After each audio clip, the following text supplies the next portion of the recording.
एक बार अमेरिका में कैलिफोर्निया की सड़कों के किनारे पेशाब करते हुए देख एक बूढ़े आदमी को पुलिस वाले पकड़कर उसके घर लाए और उसे उसकी बीवी के हवाले करते हुए निर्देश दिया कि वो उस शख्स का बेहतरीन ढंग से ख्याल रखे और उसे घर से बाहर न निकलने दे।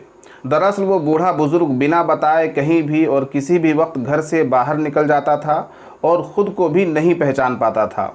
बूढ़े की बीवी ने पुलिस वालों को शुक्रिया कहा और अपने पति को प्यार से संभालते हुए कमरे के भीतर ले गई। उसकी बीवी उसे बार बार समझाती रही कि तुम्हें अपना ख्याल रखना चाहिए, ऐसे बिना बताए बाहर नहीं निकल जाना चाहिए। तुम अब बुज़ुर्ग हो गए हो, साथ ही तुम्हें अपने गौरवशाली इतिहास को भी याद करने की कोशिश करनी चाहिए।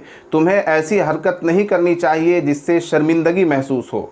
जिस बुज़ुर्ग को पुलिस बीच सड़क से पकड़कर उसके घर ले गई थी, वो किसी ज़माने में अमेरिका का जाना माना फिल्मी सितारा था। लोग उसकी एक झलक पाने के लिए तरसते थे। उसकी लोकप्रियता और मकबूलियत का आलम ये था कि उसी के दम पर वो राजनीति में पहुंचा और दुनिया का सबसे शक्तिशाली व्यक्ति बनकर उभरा और एक दिन वो अमेरिका का राष्ट्रपति बना। नाम था रोनाल्ड रीगन। 1980 में रीगन अमेरिका का राष्ट्रपति बना और पूरे 8 साल दुनिया का सबसे शक्तिशाली व्यक्ति रहा। राष्ट्रपति रहते हुए उस पर गोली भी चली। कई दिनों तक अस्पताल में रहने के बाद जब वो दोबारा व्हाइट हाउस पहुंचा तो उसकी लोकप्रियता दुगनी हो चुकी थी।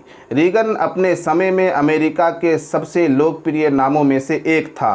राष्ट्रपति पद से हटने के बाद जब वो अपनी निजी ज़िंदगी में लौटा तो कुछ दिनों तक सब ठीक रहा, पर कुछ दिनों बाद उसे अल्जाइमर की शिकायत हुई और धीरे धीरे वो अपनी याददाश्त खो बैठा।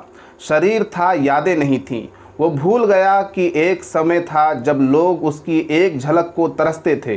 वो भूल गया कि उसकी सुरक्षा दुनिया की सबसे बड़ी चिंता थी। रिटायरमेंट के बाद वो सब कुछ भूल गया, पर अमेरिका की घटना थी तो बात सबके सामने आ गई कि कभी दुनिया पर राज करने वाला ये शख्स जब यादों से निकल गया तो वो नहीं रहा जो था। मतलब उसका जीवन होते हुए भी ख़त्म हो गया था।